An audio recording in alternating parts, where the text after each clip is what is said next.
ప్రతిగాధలో రాక్షసుడే హింసలు పెడతాడు, అణచగనే పుడతాడు రాజే ఒకడు.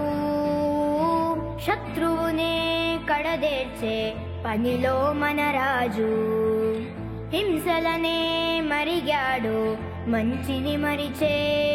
ఆ నీచుడి అంతు చూశాడు